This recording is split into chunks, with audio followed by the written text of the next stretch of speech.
Assalamualaikum warahmatullahi wabarakatuh. Selamat siang semuanya. Waalaikumsalam warahmatullahi wabarakatuh. Selamat siang, Bu. Nah, hari ini kita akan belajar mengenai subtema kita, yaitu interaksi sosial dengan lembaga sosial. Nah, sebelumnya Ibu mau tanya, apakah ada di antara kalian yang sudah mengetahui apa itu interaksi sosial atau lembaga sosial? Saya, Bu. Ya, silakan anak. Interaksi sosial adalah berkomunikasi, Bu. Ya, benar. Ada lagi yang tahu? Saya, Bu. Ya, silakan Kak Isa. Interaksi sosial adalah hubungan antar sesama manusia. Ya, benar sekali. Interaksi sosial itu adalah hubungan timbal balik antara satu pihak dengan pihak yang lainnya. Itu bisa terjadi antara individu dengan individu, individu dengan kelompok, atau kelompok dengan kelompok. Nah, interaksi sosial itu memiliki syarat, yaitu adanya kontak sosial dengan adanya komunikasi. Nah, kalian bisa lihat di sini. Dulu ada kontak sosial primer dan kontak sosial sekunder. Kontak sosial primer itu adalah kontak sosial yang langsung, artinya itu langsung bertatap muka. Komunikasi atau interaksi sosial yang langsung bertatap muka. Kemudian ada kontak sosial secara sekunder. Sekunder ini seperti kita menggunakan alat-alat komunikasi dan sebagainya. Terus ada yang namanya bentuk-bentuk interaksi sosial. Nah, bentuk-bentuk ini ada yang disosiatif dan ada yang asosiatif. Asosiatif ini mengarah pada hubungan yang persatuan. Misalnya seperti kerjasama, akomodasi, atau asimilasi. Nah, kerjasama itu terjadi karena adanya kepentingan yang sama atau tujuan yang sama. Terus akomodasi ini adalah upaya meredakan pertentangan. Misalkan caranya supaya pertentangan itu tidak terjadi. Terus ada asimilasi. Asimilasi ini percampuran dua budaya yang lebih atau menghasilkan budaya baru. Terus ada yang disosiatif. Disosiatif ini itu meliputi seperti interaksi sosial yang mengarah pada pertentangan. Pertentangan seperti persaingan atau kompetisi, kontroversi atau pertentangan dan konflik yang mengarah pada hal-hal yang enggak. Nah, sampai di sini sudah paham apa itu interaksi sosial? Saya ingin bertanya, Bu. Ya, silakan. Berkomunikasi lewat media teknologi seperti media sosial bisa disebut interaksi Ya, itu sosial. bisa dikatakan interaksi sosial. Seperti yang saya sebutkan tadi, interaksi sosial tersebut itu dinamakan interaksi sosial secara sekunder, yaitu memanfaatkan teknologi untuk melakukan interaksi sosial. Jadi apakah semuanya sudah paham apa itu interaksi sosial? Iya, paham, Bu. Oke. Terus jika semuanya sudah paham, Ibu akan menjelaskan mengenai lembaga sosial ya. Menurut Panjaran Ningrat, lembaga sosial itu adalah sistem tata kelakuan dan hubungan yang didirikan untuk memenuhi kebutuhan manusia. Nah, lembaga sosial itu dibentuk agar masyarakat memenuhi kebutuhan hidupnya. Nah, seperti yang ada di bidang ekonomi, bidang politik, bidang agama, bidang keluarga, dan lain sebagainya. Nah, tujuannya lembaga sosial ini dibentuk agar kehidupan kita menjadi lebih teratur atau lebih tertib. Nah, dari sini adakah yang bisa menyebutkan lembaga sosial apa saja yang ada di sekitar kalian atau yang kalian ketahui? Saya, Bu. Ya, silakan Aisyah.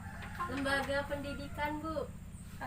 Lembaga pendidikan. Terus lembaga sosial memiliki beragam fungsi dan beberapa diantaranya yaitu yang pertama, memberi pedoman kepada anggota masyarakat.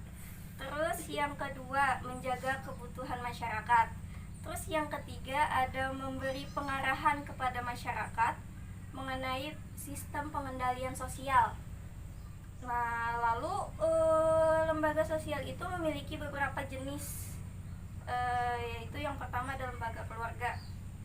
Lembaga keluarga itu adalah lembaga yang paling dasar yang kalian bisa temui di rumah kalian, paling pertama kalian temukan. Terus ada lembaga pendidikan. Lembaga pendidikan itu terbentuk karena manusia itu saling berinteraksi, membutuhkan pendidikan, membutuhkan kompetensi yang lebih.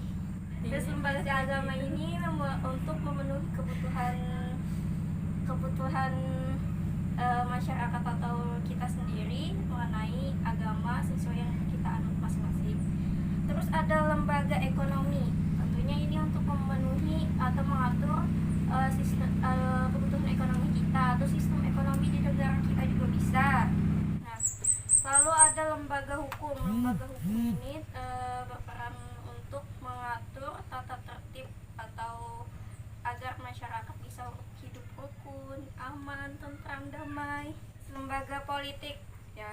Lembaga politik ini biasanya lembaga yang dibentuk dalam masyarakat, tujuannya untuk dalam bidang politik, misalnya mencari pemimpin, berkaitan dengan aturan dan administrasi suatu negara. Oke. Terus ada lembaga budaya, lembaga yang berperan untuk mengembangkan atau memperkenalkan budaya-budaya. Kalian bisa dilihat di sini. Di sini ada beberapa lembaga sosial yang tadi Ibu sebutkan. Ada lembaga hukum, lembaga ekonomi, lembaga kesehatan, lembaga budaya, lembaga keluarga, lembaga pendidikan, lembaga politik dan agama. Ini ada penggambarannya di sini.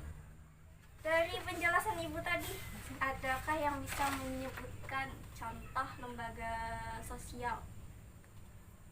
Saya Bu, Silakan. sekolah sebagai lembaga sosial pendidikan. Sekolah, ya benar. Terus ada lagi? Saya Bu, Ya, silakan. Majelis Ulama Indonesia MUI sebagai lembaga agama. Ya, jawaban kalian benar semua. Oh, tepuk tangan. Dari sini saya simpulkan bahwa kalian sudah memahami subtema lembaga sosial ya. Terus sekarang Ibu akan beri tugas kepada kalian untuk mendiskusikan pengaruh interaksi sosial pada terhadap lembaga sosial, pengaruh interaksi sosial terhadap lembaga sosial secara berkelompok ya. Ya, silakan. Oke Bu. Menurut hasil diskusi kami, interaksi sosial akan membuat manusia saling membutuhkan satu sama lain. Maka untuk memenuhinya, lembaga sosial membantu menyediakan dan mengatur kehidupan manusia tersebut dengan tertib dan teratur. Ya, benar sekali, bagus sekali jawabannya. Nah, dari semua materi yang sudah Ibu sampaikan, apakah kalian sudah memahami semuanya? Paham, Bu. Baik, kalau begitu Ibu simpulkan ya. Nah, melalui interaksi sosial tadi, manusia bisa saling bekerja sama, menghargai, hidup rukun, dan saling gotong royong. Nah, sikap-sikap ini menciptakan keteraturan dan ketertiban di kehidupan kita. Nah, dari itu semua, interaksi sosial itu akan menciptakan suatu munculnya lembaga sosial. Untuk memenuhi kebutuhan kita memerlukan interaksi, dan interaksi tersebut akan melahirkan yang namanya lembaga sosial. Semakin banyak lembaga sosial yang timbul atau muncul dari sebagai bentuk akibat dari kebutuhan kita yang semakin kompleks dan semakinlah yang mendorong kebutuhan hidup, itulah yang mendorong terciptanya interaksi sosial dan lembaga sosial untuk ada di kehidupan kita. Nah, jadi sekian untuk pembelajaran kita kali ini. Semoga kalian bisa memahami semuanya. Nah, kegiatan belajar kita hari ini kita cukupkan sampai di sini. semoga kita bisa mengambil ilmu sebanyak-banyaknya dari pembelajaran ini. Saya akhiri pembelajaran kali ini. Wassalamualaikum warahmatullahi wabarakatuh. Waalaikumsalam warahmatullahi wabarakatuh.